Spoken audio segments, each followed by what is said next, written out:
Welcome back to Just a Cup, where performance, passion, and people all collide. I'm your host, Bryan Fetzer, and today we're heading straight into the heart of the running world, not from the front of the pack, but from the engine room, to say, that keeps everything moving along. Joining us today is Greg Hipp, who I've known for a long time, the Senior Director of Operations and Workforce Management at the Chicago Event Management, the team behind some of the most celebrity road races in the United States, including the Bank of America Chicago Marathon, the Shamrock Shuffle, Chicago 13.1, Avid Chicago 5K, and the Big Ten, the BTN 10K. Greg oversees a massive logistics machine that powers each event, from operations to the army of volunteers that make up the race day magic happen. With a background in college coaching, we have a deep love for the sport. Greg brings strategic mindset and a runner's heart to his work. We'll talk about what it takes to orchestrate all these races, closing down a massive city like Chicago, and how it brings its own kind of vibe, and why road racing continues to captivate runners of all ages, paces, and from all over the world.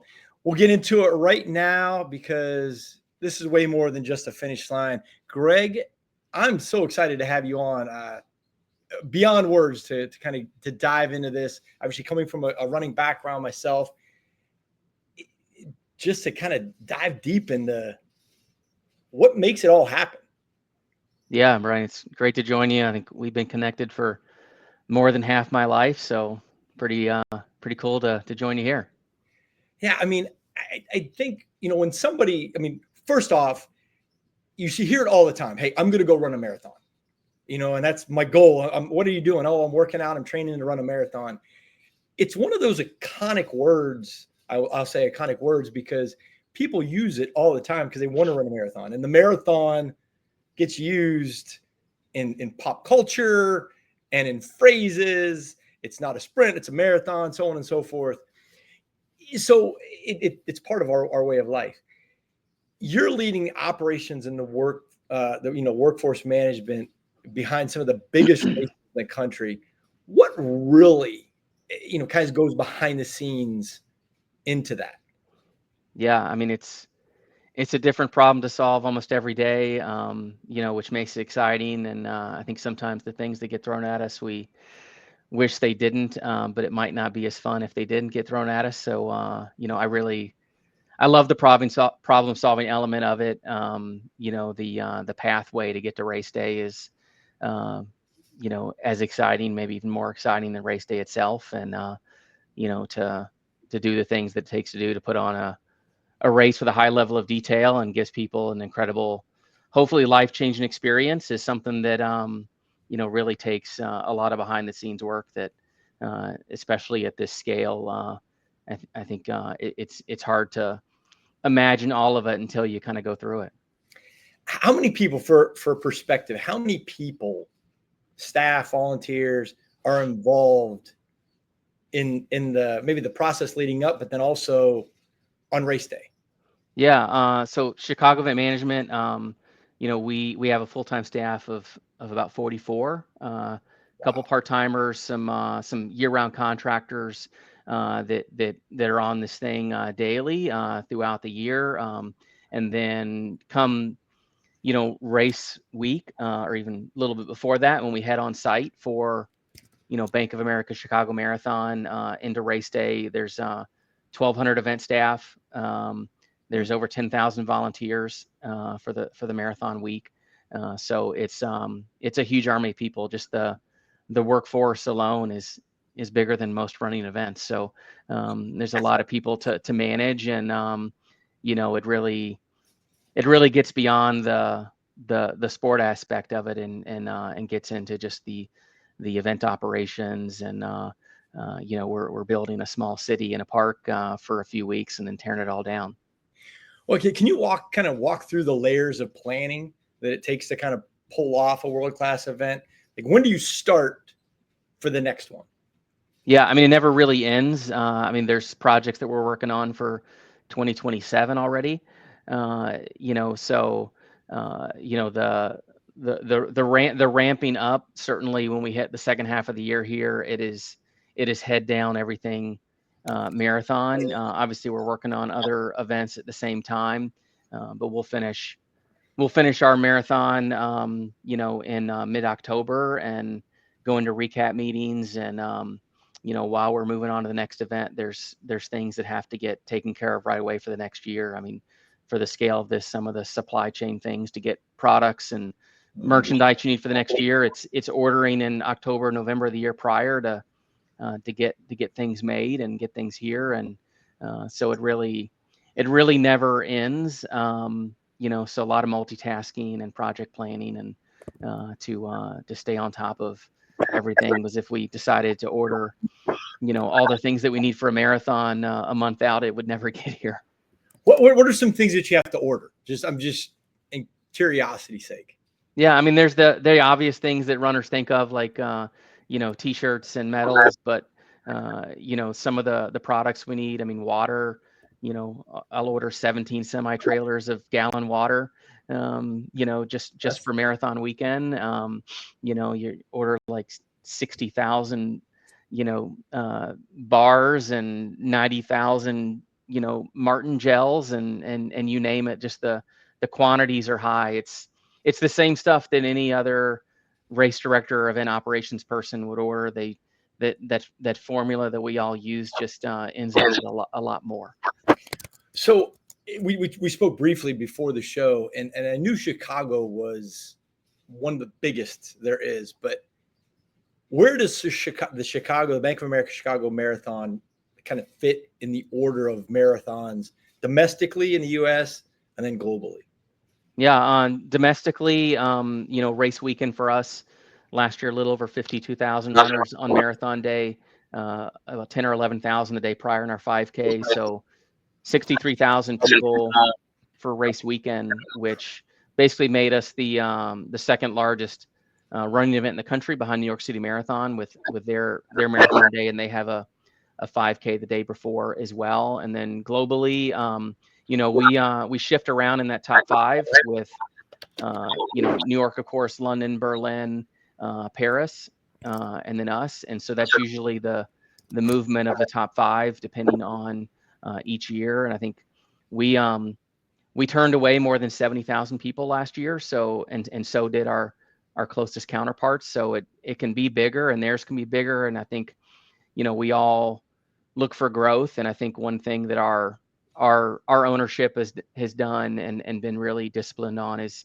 not just how big can we be, but the level of quality we can have. So, while we could just take more people and be the biggest, we want to make sure we put on a high quality event. And sometimes that means finding your sweet spot.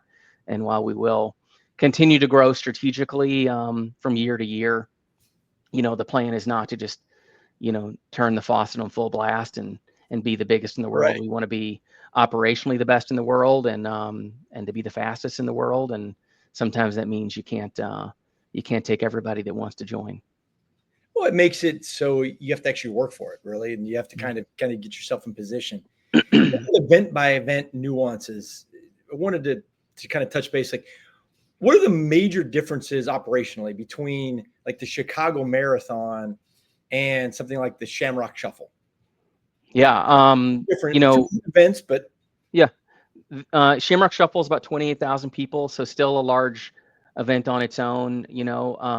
But shutting down the streets for 8 kilometers versus 26.2 miles is a little bit easier challenge. Shutting down city streets in a city like Chicago always has its complexities, but for the marathon, it's not only the length, but it's the duration of the event. And, you're shutting down city streets from, 6 a.m. until, really until 5, 6 p.m. And that's just on race day for the course. And we're shutting down, streets for our primary event site for, as many as 3.5 weeks, to build and tear down the site. So, there's a lot of planning and coordination that goes into both of these, but certainly the marathon takes more with that. But, our Shamrock Shuffle, it's certainly a different scale of a build, but, we also use it as kind of our our prep and testing ground for the marathon. So, sometimes we may do things there that, aren't specifically for that event itself, but it helps improve it. But really a lot of it sometimes is about, testing a new innovation or new idea at the shuffle. As we tend to take the approach of, we don't ever try anything new on marathon day. We've tried it at a few events before, a new technology, something like that. We want to, learn the ins and outs. So when it comes to our biggest event of the year, we've kind of tried to work out as much as we can before we get there. So you talk about shutting down streets. How does that go about? I mean, in a city that is as massive as Chicago is, I mean, you call the mayor's office up and say, "Hey, marathon's coming. We're going to shut down this street and that street." Probably not that.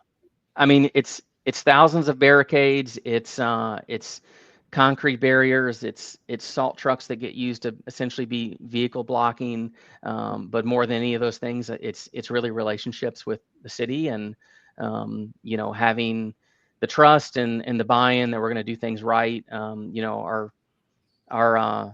Chicago event management owners, Kerry Pankowski and Mike Nishi, have been doing this for, a long time, pretty close to 40 years with the company. They've built some incredible relationships, and it's our job as their staff to continue those and build upon them. And when we need to call CDOT or Office of Emergency Management or any of these, the Chicago Police, the fire department, some of the Streets and Sands, the great agencies around Chicago that help us put this on, we need their buy-in. And if it's just because they have to, it's hard to get it done. So I think people really take a lot of pride in the marathon in Chicago, and I think that's made a difference. But there's always a challenge, and there's always somebody kindly yelling at me to get the road open quicker, from the command center. But but ultimately, a lot of really good relationships to get people bought in to get this thing done. So the BTN Big Ten 10K, little different energy, little different audience. How does that affect like planning and execution? Because that's not a normal, I guess, race, you'd say. Yeah, the BTN Big Ten 10K, which is a mid-July event. We have a 5K and a 10K that we produce for the Big Ten Network. They use it as kind of a I'll say no pun intended, but I can't help it, kickoff for the football season. And it's a football tailgate themed event. A lot of alumni from the 18 different Big Ten schools. Every time they add a school, we've got to buy some more signage and find some more space. But that's an event with a very different vibe. People are there for alumni camaraderie, school pride, kind of the fun games, the tailgate. It's a running event with a water slide and an actual field goal post built on an event site for people to kick field goals, and beer and sausages and all those things. So a little bit more relaxed vibe. That one is it's still close to 8,000 people, so it's Wow. It's not a small running event, but it's a very different kind of scale of a build and production compared to our events that we do for Bank of America, with the shuffle and the 13.1 and the marathon. But it's a little bit less stressful event to put on than the others, other than that it comes right in the heat of the moment of planning for the marathon. So we need to multitask a lot. I can imagine. I mean, it sounds like each of the races kind of have their own personality from what you just kind of said. I mean, how do you have to adapt kind of the thought process or the experience, kind of keeping consistencies amongst the brand, but the variability amongst the races? Yeah, they really do all have their own unique culture, but they do have a very consistent brand identity with our Bank of America events. So, if you come to the Shamrock Shuffle or the Chicago 13.1 or the marathon, you're an event that's produced by the same company and with the same general brand and feel and production expectation. But the Shamrock Shuffle, it's a week after St. Patrick's Day, which is a big deal in Chicago. A little bit.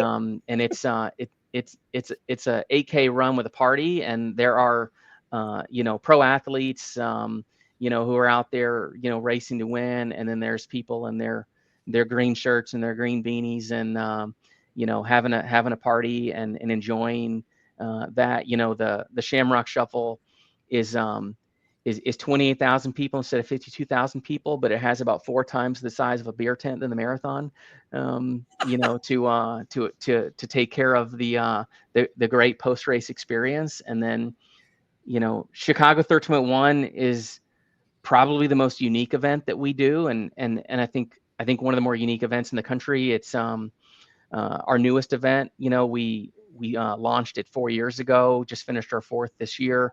Our leadership wanted to have a half marathon, and rather than kind of just putting it downtown and having it follow the same route as part of the marathon and seeing it just kind of piggyback off the success of the marathon, they wanted to put a world-class running event in a part of the city that doesn't see world-class events and has health and wellness outcome issues. And that's the west side of Chicago. And, that's a neighborhood that has some challenges. And, but I think when we spend our time there, we find it has really some of the greatest people that you'll meet in Chicago. And this event is in an underserved part of Chicago, and it really has this ultra with the community unique vibe that is very different than anything that I think most people experience. And runners come there, and oftentimes they've never been to the west side of Chicago, and they find out that it has these beautiful parks and beautiful boulevard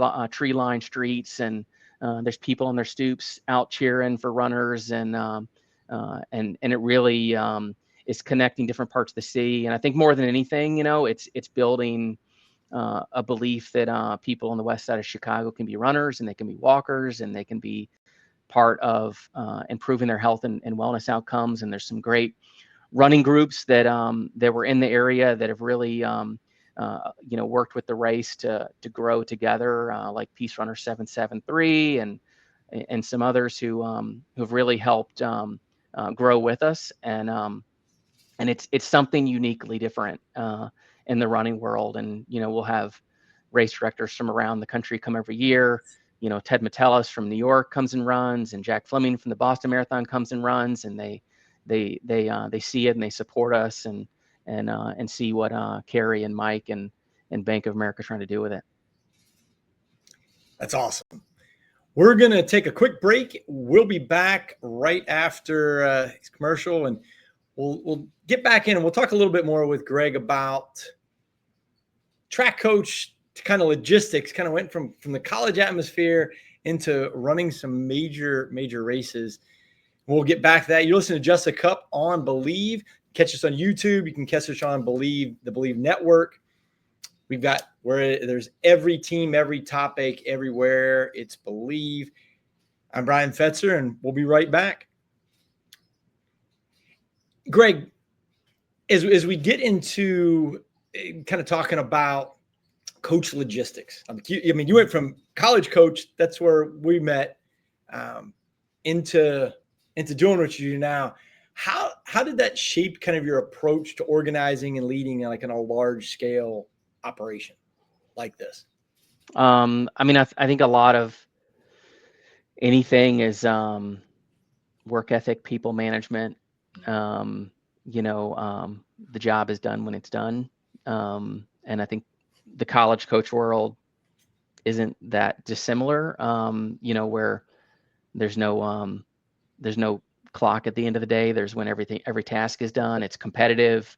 I think when I left college coaching, I had an idea of I will live a normal life. And about 2 weeks into my new life, said, screw it. I want to fix that. I want to work on that. I want to do that. And that Mrs. Hipp will back off. That never really happened. I can relate to that. And I know that Mrs. Fetzer, she can relate that as well. Do you find yourself tapping kind of, obviously you do just kind of mentioned it, tapping in the coaching mentality though when you're leading, the group that you're working with solving problems and, working with the volunteers? Yeah.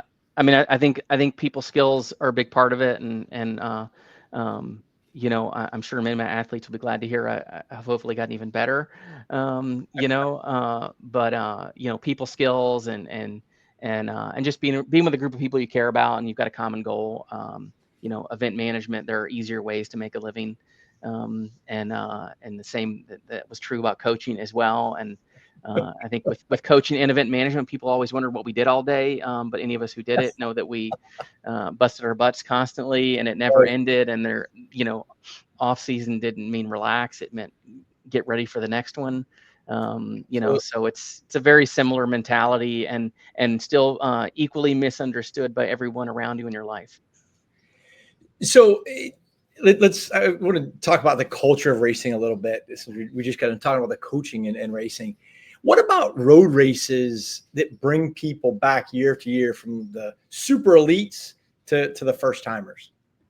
Yeah, I mean, running, long distance running, road running, and all, it's a unique culture. Like it certainly has fans, but really it's a participatory sport, with a pro and elite side. But there's oftentimes a unique connection between the two that's even more personal than in other sports. But I think a lot of people just they have their various reasons for being part of it. I think the community is a big part of it.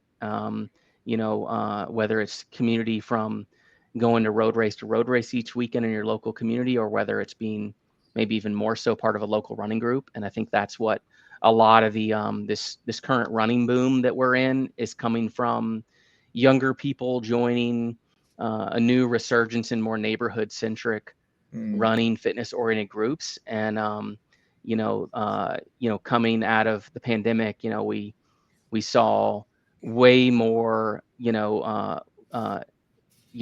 neighborhood centric, locally centric running groups pop up, groups of 10 or 20 that sometimes became 100 and 200. But in smaller neighborhoods, versus these citywide groups that still exist and are still successful. But I think the local group with your friends has become a new thing. And I think we're seeing that younger people, like the community, they like the challenge, they want a healthier lifestyle, and which is exciting. And that's ultimately benefiting the running industry. And we're seeing people take part in events, and they're going from, just looking for new friends at a running group to eventually being a marathoner. And, that's kind of put a new resurgence, especially in the large scale events that become bucket list things. Some of the smaller grassroots events, may still struggle to come back right now, but the ones that are somebody's bucket list, the marathons especially, we're seeing just incredible interest, that people want to be part of it, and they think check it off their list, but then they get hooked and they keep coming back. I don't think people understand the economic impact that a race like the Bank of America Chicago Marathon does for the city. I mean, ballpark. Mm-hmm. I mean, you got to know what the basic numbers are, right? I mean, what yeah. Are ballpark, $638 million in economic impact is the marathon. It's from reports of other major events in Chicago, and we have Lollapalooza, we had NASCAR street race, we had the DNC. It's number one. And so some of those events are larger, like Lollapalooza, but it's the demographic of people that come to the marathon that really drive the economic impact. And it's adults, it's out of town, it's hotels, it's not just local centric, it's international, fields in a significant way. And so it's people coming to Chicago for extended periods of time, bringing their friends and family, and going to the Italian restaurant, getting their hotel, their flights, going to the Field Museum, the Art Institute, riding the boat tour down on the river behind me, and doing all those things during their trip. And it's all driven by this kind of comprehensive, marathon focused bucket list, weekend. And then they just keep coming back and coming back. But yeah, it's a huge economic impact for the city, and and a real partnership, from the economic impact to the charity fundraising and even more. Well, I mean, Chicago is a destination city, so that just looking the outside, it's not surprising. I mean, Chicago's known all over the world. So if you get a chance to come, you're going to participate in a once in a lifetime kind of event. You're going to run. Why not? Why not come and hang out? It's a great time of the year to be in Chicago too. Weather's gorgeous, right? Yeah. Yeah. I mean, Chicago's a beautiful city. There's amazing architecture. Downtown and the Loop just has so many things to see and do. There's amazing food. If you haven't been here and you only read about it, you don't really know what real Chicago is. I think it's a city that people here are really proud of it. And of course, I didn't grow up here. Found my way here through a couple of career moves and found a city that you really love and you can be proud of. And it's no wonder people like to be here when they come and see all that it has to offer. When you talk about community, one of the things that really surprises me is specifically about the sport of running or cross country or track and field. It doesn't matter which one of the categories it are, is the role that volunteers play. I mean, any one of those events, there's a ton of people that give up their time. Why is that? And why do, I mean, you got to have a huge workforce of volunteers to run the Chicago Marathon that they're giving up their time. Why is that so prevalent? Why is that something that people like to do? Yeah, I mean, running events really depend upon a volunteer workforce. Whether they're a nonprofit event or not. It's part of the culture ingrained in running to have the volunteer workforce. We have over 10,000 volunteers that are part of Marathon Weekend. Significant numbers for all of our other events as well. And people find community and volunteering as well. And I think that's a big part of it. There's cool swag. Everybody likes to get a Nike hat and a brand new jacket and all those things. But there's I think a lot of it is just the community you feel. And it's if you love the sport of running, this is the catalyst moment in the city of Chicago for running. But I think beyond that, it's the number one fundraising day in the state of Illinois. $36 million last year. So people have a clear cause they're giving back for. It's not just the Bank of America Chicago Marathon. It's Mercy Home for Boys and Girls and American Cancer Society and a safe haven, you name it. So they're helping make that happen, as well. And but I think all in all, at the end of the day, volunteers, like I said, they find community in the group, and they want to keep coming back, and they want to be part of a unique event that's one of the more special days in the city of Chicago. We'll kind of get into our final mile, not really a pun intended, but we're down the home stretch now. We're coming to the finish line. Is there a moment or a story, maybe a race day kind of challenge, or maybe something heartwarming that you could kind of think of that makes you realize why what you do matters? Yeah, I mean, I think there's a lot. There's certainly been a lot of challenges, in this industry to make an event happen. But it's hard to pinpoint just one. But I think I remember, just a moment. Like, I remember walking to work one day, and I'm walking down the sidewalk at 6:30 in the morning to come in because I get going pretty early, and you just have this moment of reflection of like why you do it. And I think I really feel confident in saying, like, when people run, the Chicago Marathon, like, I feel confident saying it's one of the 3 best days of their year, if not better than that. It's life-changing moment, not just the day, but the training, the time they spent with their running club, getting ready for it.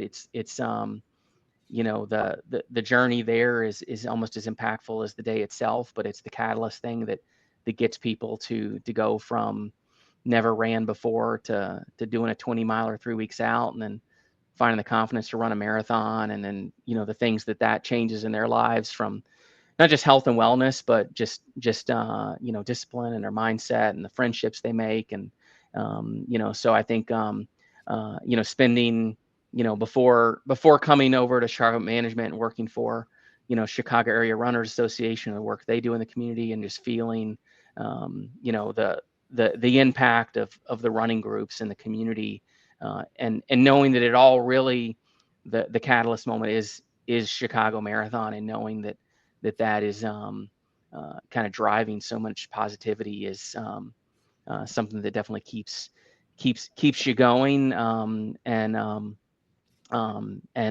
being a competitive person myself, just overcoming the challenges to get to race day is something that drives me as well. When something gets in the way, or we need to get a new project off the ground, there's I may not run as much anymore, but there's still a sense of satisfaction from the simplest things you overcome to make this event happen.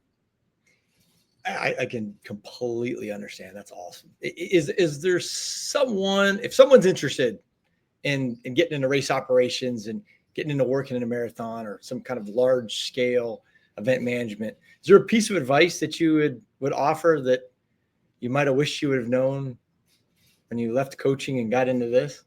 Yeah. I've really been doing this my whole life. Like when I was 11, a race director picked me up almost every Saturday to push the button before chip timing existed. I wouldn't give up any of the almost 15 years I coached, but maybe I should have come straight to this. But I think it's not too similar than I think the path into coaching. You got to earn it. You got to pay your dues.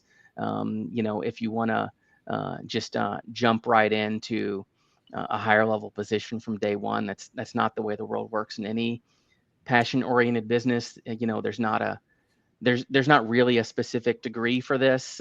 Yes, there's sports management, event management degrees, but my comms degree from Appalachian State is gotten me here.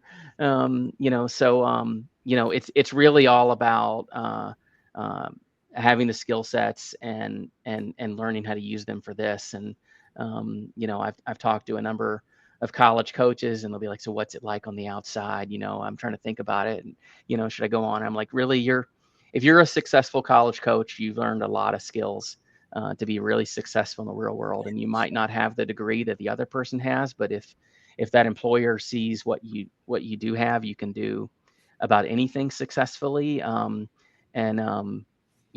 it's but somebody that really wants to get into it, if they're is it, obviously you can start off by volunteering, but doing gig work and being on event staffs, learning those skills is a good way to get going.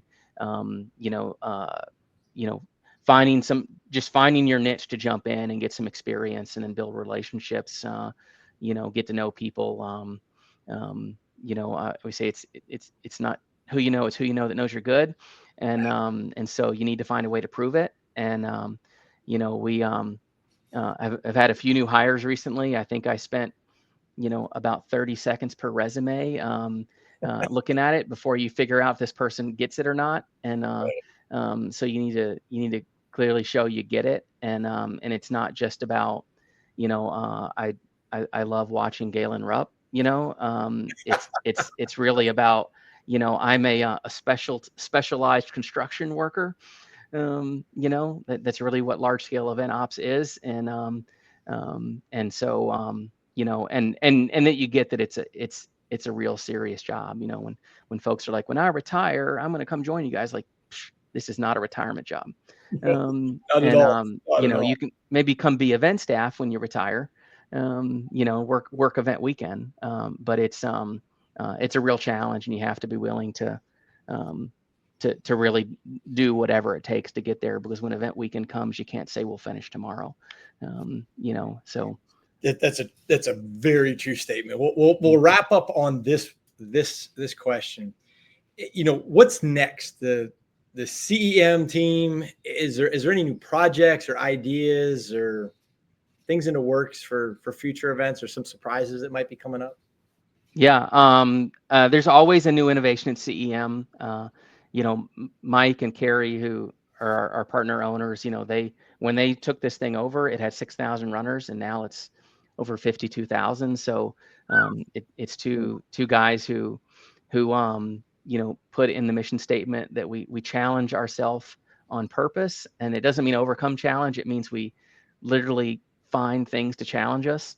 And so it's a unique environment, and so there's always a new idea. There are some exciting new things coming for marathon.